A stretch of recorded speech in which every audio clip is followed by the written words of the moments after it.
सुमन के पति का कुछ दिनों पहले देहांत हो गया था। सुमन की 6 साल बेटी थी और सुमन के पास उसकी खड़ूस सास थी। बहू ओ बहू, मेरी दवाई कब लाएगी? जब से मेरा बेटा गया है जब तूने तो मेरी ज़िंदगी बर्बाद कर दी। अब मुझे ये दिन देखना पड़ेंगे कि दवाई को मुझे कहना पड़ेगा। माँ जी, आपकी एक दिन की दवाई है, अभी मैं कल जाके ले आऊँगी। आपको तो घर के हालातों का मालूम है ना। अगले दिन सुमन दवाई लेने चली जाती है। सुमन के पास ज़्यादा पैसे नहीं थे, दवाई 1000 की मिलती है। फिर सुमन अपने पैरों से पायल निकल के बेच देती है और अपनी सास की दवाई ले आती है। सावित्री हर वक्त सुमन को ताने देती रहती थी और खूब उल्टी सीधी सुनाती थी। एक दिन मुंशी जी सावित्री के घर आते हैं और बोलते हैं, अरे सावित्री बहन, तुम्हें मालूम है सेठ जी के बेटे की नौकरी लग गई है। वे लोग शहर जा रहे हैं। जितना भी उन्होंने गोदाम में माल भरा था सब वे फ्री में बांट रहे हैं। आपको तो मालूम है सेठ जी पास्ते की तिजारत करते हैं। वे गांव वालों को ऐसे ही पास्ता बांट रहे हैं। तुम भी जाकर पास्ता ले आओ। हाँ हाँ, सुमन को मैं अभी भेजती हूँ, वो जाकर पास्ता ले आएगी। अब मेरी हिम्मत तो नहीं हो रही चलने की। सावित्री सुमन को पास्ता लेने भेज देती है।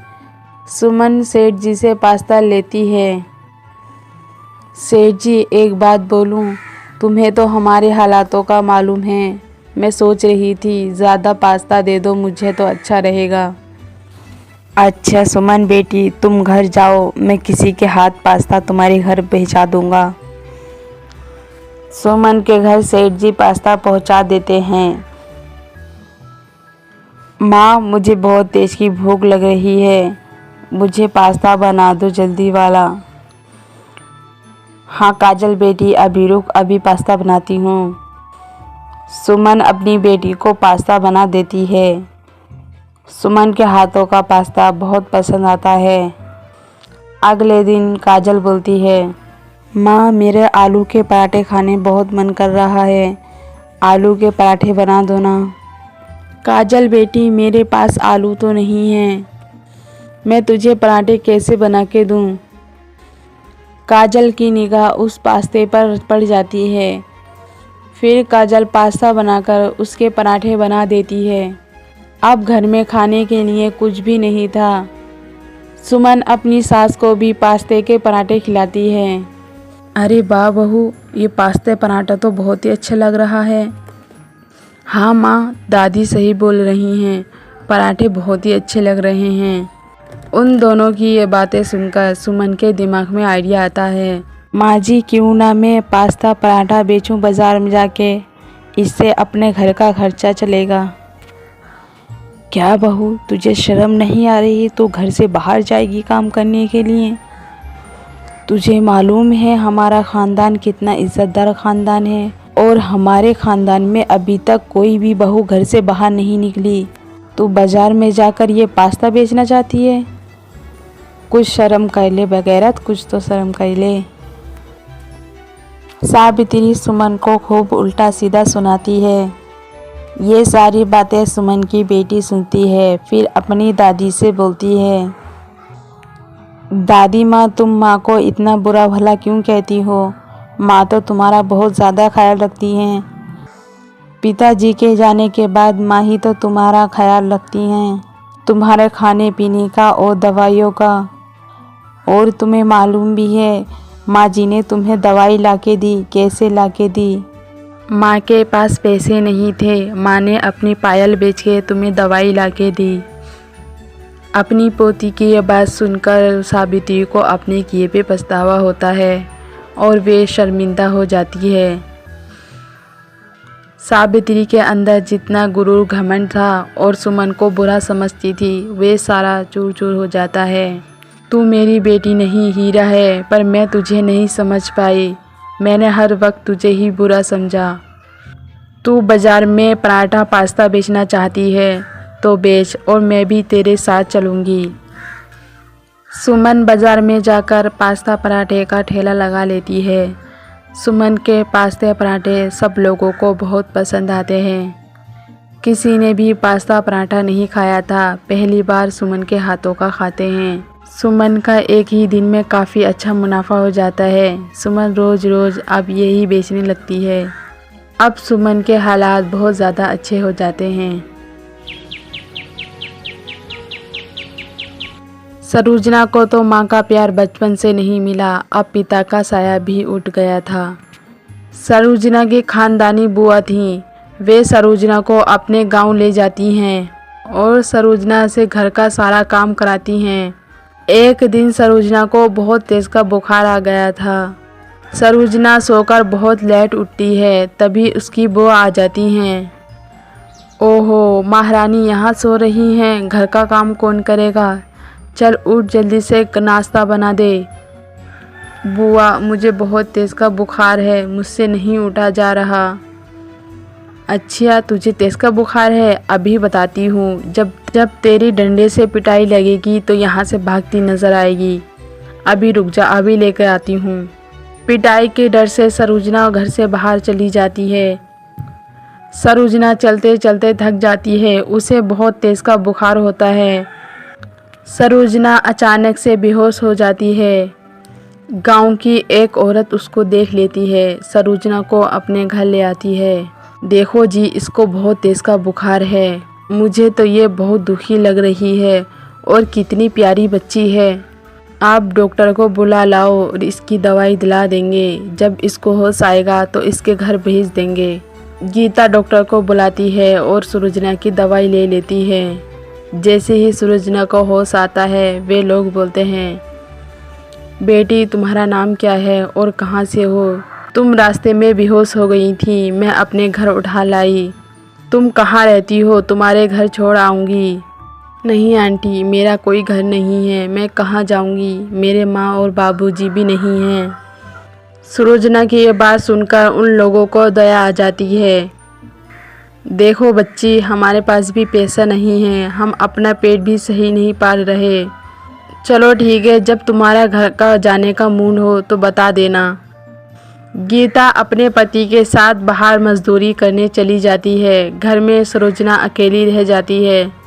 जब तक वे लोग अपने काम से वापस आते हैं, सरोजना घर का सारा काम कर लेती है और सबके लिए आलू टिक्की चाट बना लेती है और सब लोगों को वो बहुत पसंद आता है। अरे सरोजना बेटी, ये तो आलू चाट टिक्की तो बहुत अच्छी लग रही है, इसे खा के तो मज़ा ही आ गया। हम काम पे से आकर खाना बनाते थे तो हम तो उल्टा सीधा खाना बना लेते थे। आज हमें बहुत सुकून मिला तुम्हारे हाथ का खाना खा के। सच में तुम्हारे आलू चाट तो बहुत ही अच्छे लग रहे हैं। इन आलू चाट से तो मन ही नहीं भर रहा, बस मन कर रहा है खाते ही रहे, खाते ही रहें। उन लोगों की ये बात सुनकर सरोजना बहुत खुश हो जाती है। फिर उसके मन में विचार आता है, अगर आप लोग बुरा ना माने तो एक बात बोलूं, क्यों ना मैं घर के सामने आलू टिक्की चाट का ठेला लगा लूं। आप लोगों की भी मदद हो जाएगी और घर का काम भी कर लिया करूंगी। आप लोगों ने मुझे घर पे रखा है, इसलिए मैं तुम पे बोझ नहीं बनना चाहती। अगर मेरा काम अच्छा चलेगा तो तुम्हारी भी मदद हो जाएगी। सरोजना की ये बात सब लोगों को अच्छी लगती है। गीता अपने पति के साथ बाज़ार चली जाती है और सारा सामान ला देती है। अगले दिन सरोजना ठेला लगा लेती है। गीता का एक छोटा बेटा होता है, वे गांव में सब में प्रचार कर रहा था। गांव के लोग सरोजना के आलू टिक्की चाट खाने आते हैं। उन लोगों को बहुत मज़ा आता है। अरे वाह भाई वाह, ये तो आलू टिक्की चाट तो बहुत ही स्वादिष्ट लग रही है, आज तक मैंने इतनी अच्छी चाट नहीं खाई। अब सरोजना के ठेले पे भीड़ लगने लगती है। अकेली सरोजना से वो ठेला भी नहीं संभल पाता, इसलिए गीता और उसके पति भी लग जाते हैं। अब ठेले पर पूरे फैमिली लग जाती है और ग्राहक हैं दूर दूर से आने लगते हैं। गीता जो 10 दिन में कमाया करती थी, वे एक दिन में इतनी कमाई कर रहे थे। अब उन लोगों के हालात भी अच्छे हो जाते हैं और अच्छा सा घर खरीद लेते हैं। सरोजना ने बहुत छोटी उम्र में इतना नाम कमा लिया था। अब सरोजना आलू टिक्की चाट से फेमस हो जाती है।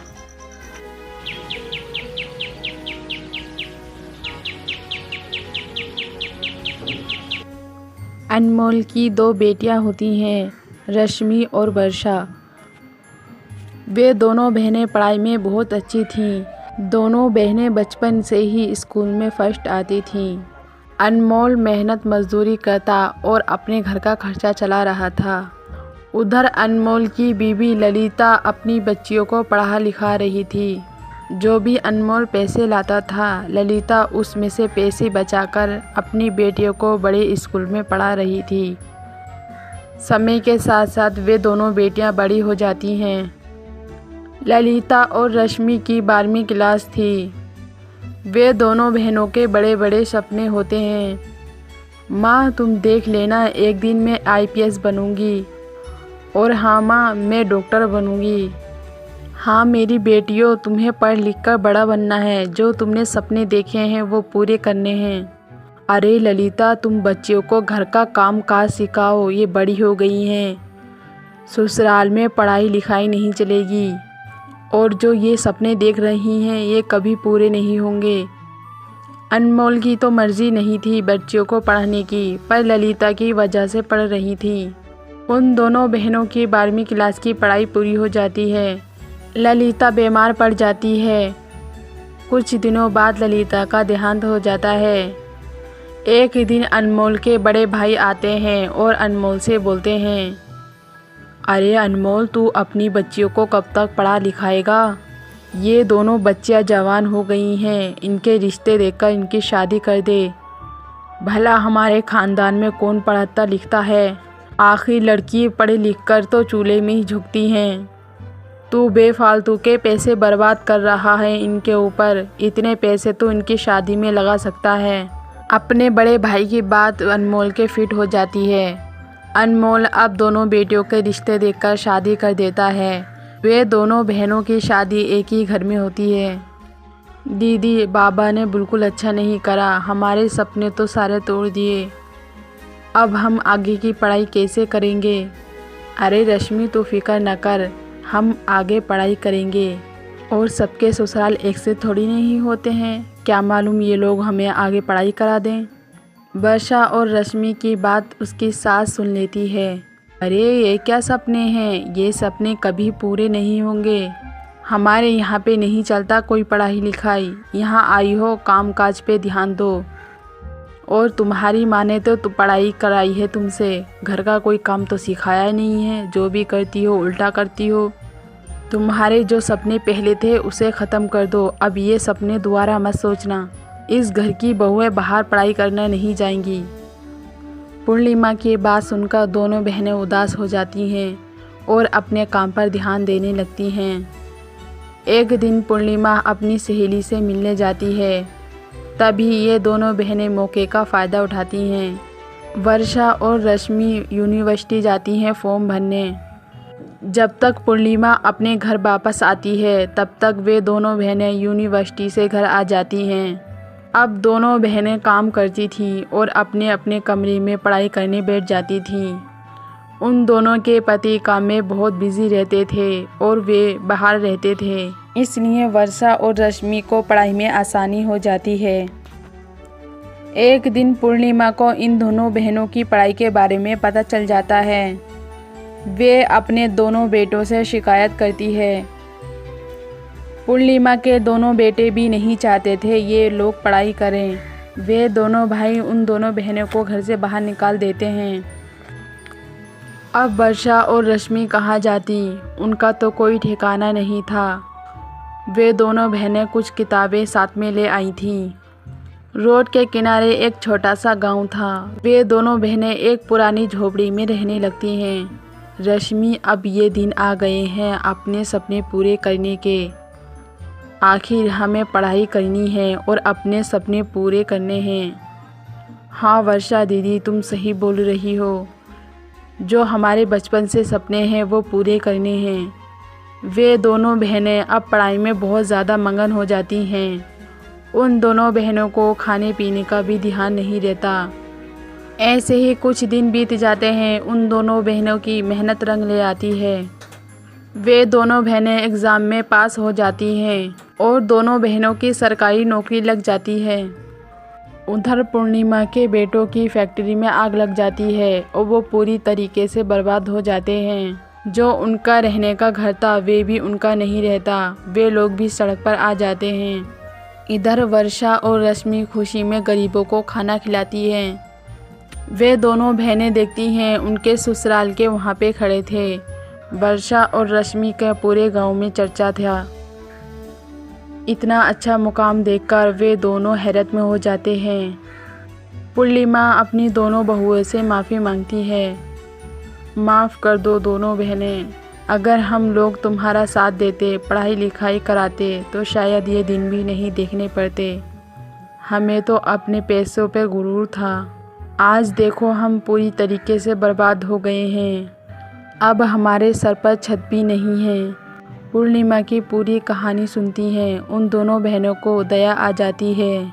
वर्षा और रश्मि उन लोगों को अपने साथ रख लेती हैं। फिर वो दोनों बहनें अपने पिताजी को भी अपने साथ रख लेती हैं और उनका सारा कर्जा दिला देती हैं।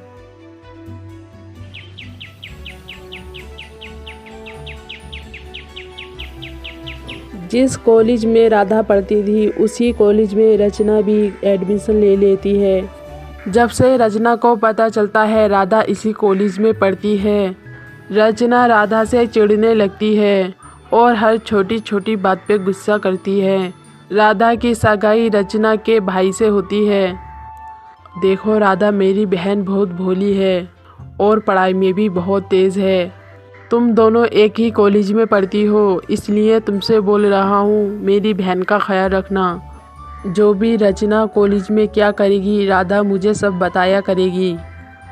अच्छा भाई, अब ये राधा मेरी जासूसी करेगी।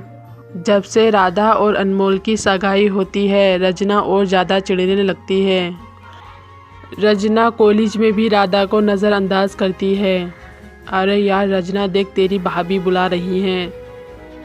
क्या यार, मेरी कोई भाभी साभी नहीं है। इससे तो मैं चिढ़ती हूँ, बहुत ज़्यादा बुरी लगती है ये मुझे। तुम इसको मेरी भाभी मत बोला करो। मैं कॉलेज में कोई रिश्ता नहीं रखना चाहती। चल अभी रुक, मैं राधा की बात सुन के आती हूँ। रचना कॉलेज में राधा से बहुत कम बोलती थी और राधा को नज़रअंदाज करती थी। रचना ज़्यादातर लड़कों के साथ रहती थी और ये बात राधा को अच्छी नहीं लगती। एक दिन राधा रचना को बिक्की नाम के लड़के के साथ देखती है। फिर राधा रचना से बोलती है, देखो राधा, मैं इस कॉलेज में पहले से ही पढ़ती आ रही हूँ। मुझे हर लड़के लड़की का माहौल का पता है। तुम बिक्की से दूर रहा करो। ये बिक्की बहुत गंदा और लफंगा लड़का है। यह हर साल एग्ज़ाम में फ़ेल हो जाता है।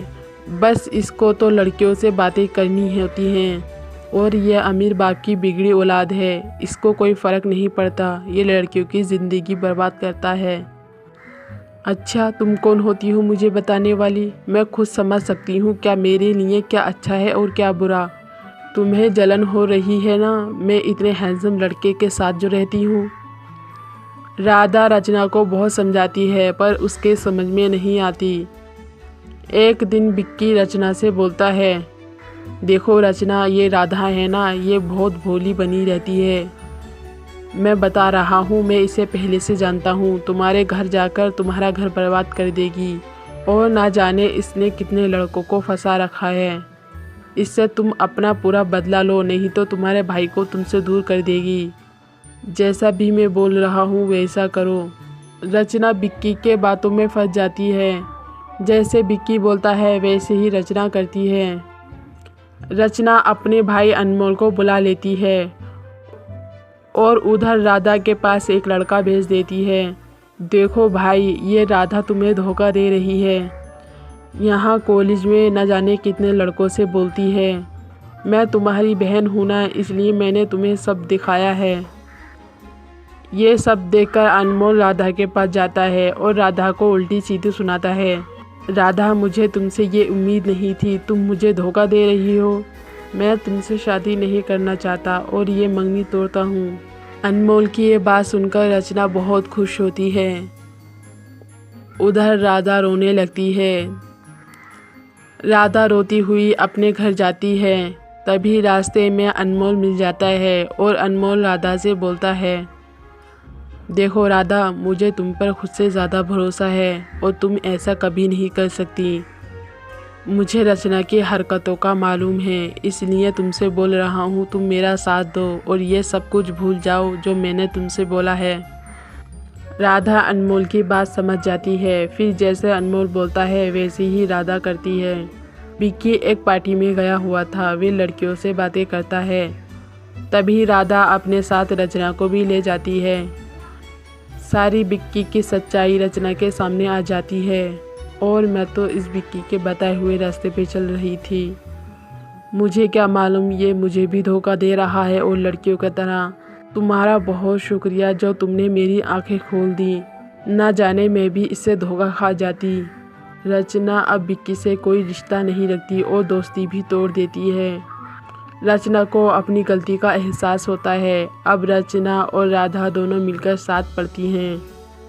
कुछ दिनों बाद राधा और अनमोल की शादी हो जाती है। रचना और राधा की दोस्ती और भी गहरी हो जाती है। घर में खुशी खुशी रहने लगती हैं।